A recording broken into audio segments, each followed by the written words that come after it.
ఓం నమ శివాయ. అందరికీ నమస్కారం అండి. ఈరోజు ఈ వీడియో ద్వారా కుంభరాశి వారి యొక్క జాతక ఫలితాల గురించి తెలుసుకుందాం.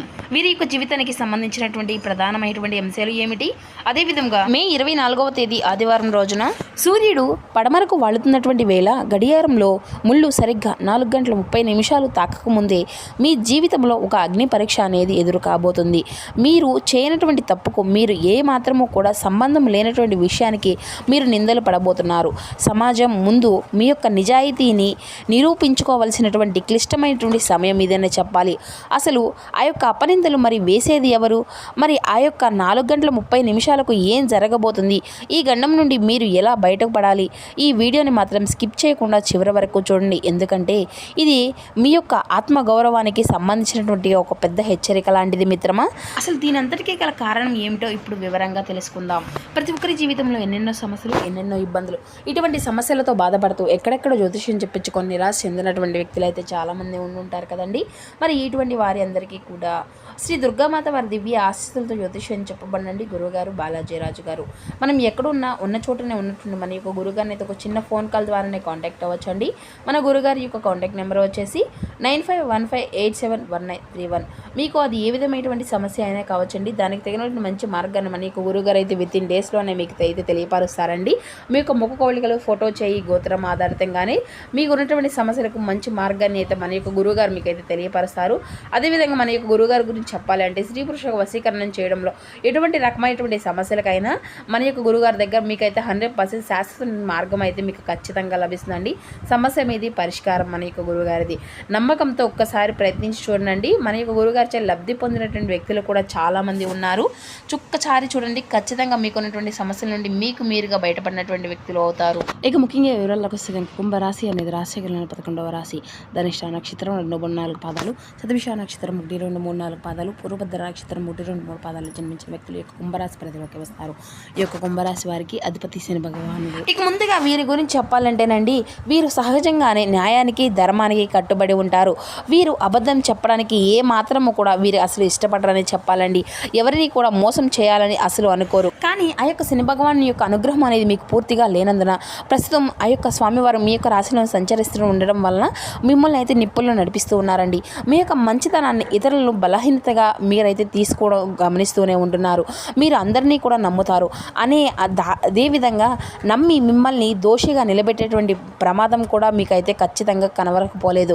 కాబట్టి ముఖ్యంగా గత కొన్ని వారాలుగా మీ యొక్క ఆఫీస్లో కానీ లేదంటే కుటుంబంలో కానీ కొన్ని తప్పులు అయితే జరుగుతూ వస్తున్నాయి. ఆ యొక్క తప్పులకు మీకు ఎటువంటి సంబంధము అనేది లేదు. కానీ ఆ సమయంలో మీరు అక్కడే ఉండడము లేదంటే ఆ యొక్క వ్యవహారంలో ఒక మధ్యవర్తిగా వ్యవహరించడము ఇప్పుడు మీకు శాపంగా మారి మౌనం అర్ధ అంగీకారం అన్నట్లుగా మీకు పడినటువంటి మౌనాన్ని, మీరు పడుతున్నటువంటి మౌనాన్ని కొందరు ఆసరాగా తీసుకొని మొత్తం మీద నిండుగా మీ పైన నెట్టివేయాలనేసి మరి అంతా కూడాను స్కెచ్ వేసుకున్నటువంటి సందర్భంలో మీకు ఊహించిన విధంగా ఈరోజైతే అర్థమవుతుంది. కానీ ఇప్పటి వరకు కూడాను మీరందరినీ కూడా నమ్ముతూ వచ్చారు. మనవారు అనుకున్నారు. ఒక్కొక్కసారి కొన్ని విషయాల్లో బలంగా అంతా కూడాను ఖండించారు. మరికొన్ని విషయాల్లో మనవారే అనుకుని వారిని అయితే తప్పులు చేసినటువంటి వారికి ఏదో విధంగా మీకు తెలిసినటువంటి మాటలు సాయం లాంటిది కూడా చేస్తూ వచ్చారు. కొన్ని సమస్యల నుండి మీరు తప్పించారు కూడాను. అంటే మరి ఇప్పుడు ఆ యొక్క చేదు నిజం గురించి మాట్లాడుకుందాం. మరి రేపటి రోజున 4:30 లోపు ఏం జరగబోతుంది, మరి ఆ యొక్క నింద అనేది ఎలా వస్తుంది అని చూస్తే కనుక సరిగ్గా 4:30 సమయంలో ఒక చర్చ లేదంటే మీటింగ్ లాంటిది జరుగుతుంది. అక్కడ ఒక ఆర్థిక నష్టానికి లేదంటే ఒక వ్యక్తిగత రహస్యం అనేది బయటపడడానికి మీరే కారణం అనేసి మరి వేలైతే అయితే చూపిస్తారు. ఆ అంతా కూడాను చేయడానికి తప్పక శిక్ష అనేది అది అంతా కూడా మీరే చేయాల్సి సంకేతము అంతా కూడాను మీరే చేయనటువంటి సంకేతం కావచ్చు, లేదంటే మీరు అన్నటువంటి మాట కావచ్చు, నీవే అన్నావు కదా అనేసి అప్పుడు చెప్తామనేసి నమ్మకంగా అబద్ధం అనేసి చెప్పేటువంటి వ్యక్తి మీకు ఈ సందర్భంలో ఊహించిన విధంగా ఎదురవుతారు. నిజానికి ఇది అంతా కూడా ఆఫీస్లోనో లేదంటే మీకు నిజ జీవితంలో ఎక్కడైనా కానీ మీ యొక్క మంచితనంతో మీరు ముందుకు వెళ్ళడం కొన్ని పరిస్థితుల్లోనే నా అవసరం లేదేమో అనేసి పెద్దగా మీరైతే మాట్లాడకపోవడం అనేది మీకు ఇక్కడ ఒక పెద్ద సమస్యగా మారేటువంటి అవకాశం అయితే కనపడుతుంది. ప్రధానంగా ఎందుకంటే ఎవరికైనా కానీ తప్పు అనేది జరుగుతూ ఉంటుందండి. తలవంచక తప్పదు అనేటువంటి ఒక సిద్ధాంతము అనేది ఉంది కదండి. కానీ ఇక్కడ మీకు ఊహించిన విధంగా కొందరు వ్యక్తులు మిమ్మల్ని మిమ్మల్ని అంటే మీ మీద ప్రత్యేకంగా కాస్త టార్గెట్ అనేది పెట్టుకున్నారు. మిమ్మల్ని ఎలాగైనా సరే మానసికంగా దెబ్బ కొట్టాలనేసి మీరు చేసినటువంటి పనుల్లో అడ్డుకోవాలి, లేదంటే మీరు ఏదో ఒక రకంగా నష్టాన్ని కలిగించే విధంగా ఒక ఉద్దేశంతో వారైతే ప్రధానంగా ఈ యొక్క పరిస్థితిని బలంగా మీ ముందుకు తీసుకొస్తున్నారండి. దానికి మరికొందరు వ్యక్తులు కూడాను మరి దానికి సపోర్టుగా ఉండడము, వారు కూడా మిమ్మల్ని బ్లేమ్ చేయడము లాంటిది కూడా బలంగా జరుగుతూ ఉంటుంది. వివరంగా ముఖ్యంగా చెప్పాలంటే ఇక ఉద్యోగస్తులకు, వ్యాపారస్తులకు పై అధికారుల నుండి మెమో రావడము, లేదంటే విచారణ కోరడము లాంటివి అయితే జరుగుతూ వస్తాయి. ఇక ఈ యొక్క సమయంలో మీ యొక్క నోటి నుండి వచ్చేటువంటి ఆ యొక్క మాటలు కావండి, మీ యొక్క కళ్ళ నుండి నీళ్లు అనేవి తిరుగుతూ ఉంటాయి. మీరు నిజాయితీ పరులని మీకు తెలుసు, కానీ లోకంలో మిమ్మల్ని మరి ఏ విధంగా చేయాలి, చేసేటువంటి పరిస్థితి అంతా కూడా ఏ విధంగా నష్టపరచబోతున్నాయి, మరి ఆ యొక్క నింద అనేది వేసేటువంటి వ్యక్తి ఎవరో తెలిస్తే మీకైతే రక్తం అంతా కూడా మరిగిపోతుంది అనమాట. వారు మీ యొక్క శ్రేయోలాషులుగా నటించేటువంటి ఒక కపట స్నేహితుడా, లేదంటే కుటుంబంలో, లేదంటే మీ యొక్క అసూయపరుడా, తన యొక్క తప్పును కప్పిపుచ్చుకోవడానికి అంటే ఆ యొక్క కపట స్నేహితుడు కానీ, లేదంటే కుటుంబంలో ఆ యొక్క అసూయపరుడు కానీ ఆ యొక్క తప్పును అంటే తన యొక్క తప్పును కప్పిపుచ్చుకోవడానికి మిమ్మల్ని బలి పశువులుగా వాడుకుంటున్నారు.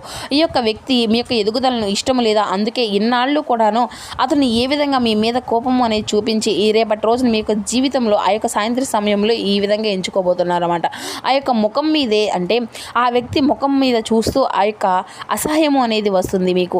ఎందుకంటే మీరు వారికి ఎంతో మేలు చేసి ఉన్నా కానీ వారు మాత్రం మిమ్మల్ని కీడించేటువంటి ప్రయత్నం అయితే చేస్తున్నారు.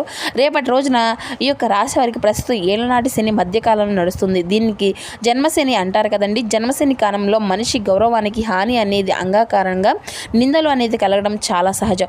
మధ్యాహ్నం మరి మీకు ఆ యొక్క సమయం అంతా తర్వాత ఊహించని విధంగా కలిగేటువంటి ఆ యొక్క సమస్య దీన్ని ఏ విధంగా విపత్తుగా కూడాను భావించేటువంటి పరిస్థితిగా బలంగా కనిపిస్తున్నాయి. అయితే ప్రధానంగా మీ యొక్క జీవితంలో దీనివల్ల కొన్ని లాభ నష్టాలు కూడా ఉండబోతున్నాయి మిత్రమా.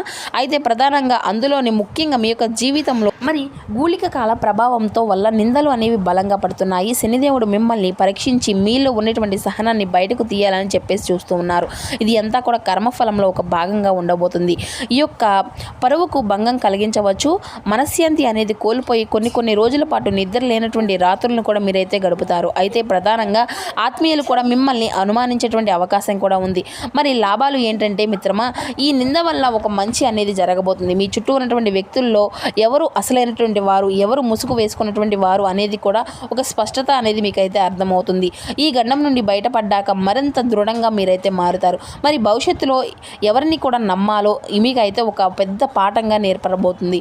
అయితే మరి ప్రధానంగా మరి ఈ రోజున దీని నుంచి బయటపడాలి అంటే మీకు ఆ యొక్క అపనందల నుండి మీరు ఏ విధంగా విముక్తులుగా కావాలి అంటే ఖచ్చితంగా ఇదైతే పాటించే తీరాలి. శని త్రయోదశి లేదంటే శనివారం యొక్క నియమాలను అయితే ఖచ్చితంగా మీరైతే పాటించాలి. ఏంటంటే 3 నువ్వుల నూనె దీపాలతో స్వామివారికి అంటే శనికి దీపము అనేది వెలిగించి అభిషేకం అనేది చేయడము, లేదంటే హనుమంతుల వారిని దర్శించుకోవడం, హనుమాన్ చాలీసా పఠించడం వల్ల కూడాను శత్రువుల యొక్క కుతంత్రాలు అనేవి పటాపంచలవుతాయి. ఓర్పు పంటడము, నింద పడినటువంటి వెంటనే ఆవేశంతో అంతా కూడా అరవకండి. మరి ఈ యొక్క సమయం అంతా కూడా వచ్చినప్పుడు అయితే దాన్ని అయితే నిరూపిస్తాం అనేసి మౌనంగా ఉండండి. ఆ యొక్క అవకాశమే మిమ్మల్ని మరింత దోషిగా కూడా చూపించేటువంటి అవకాశం అయితే కనిపిస్తుంది. ఇక ఈ రోజున నల్ల వస్త్రాలు లేదంటే మినుముల దానం అనేది చేయడం వల్ల కూడా శని ప్రభావం అనేది తగ్గుతుందండి.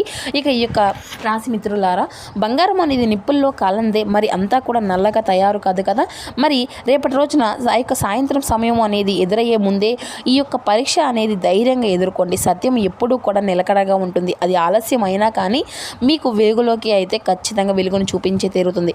మరి దేవునిపై భారము అనేది ఉంచి ముందుకు సాగండి.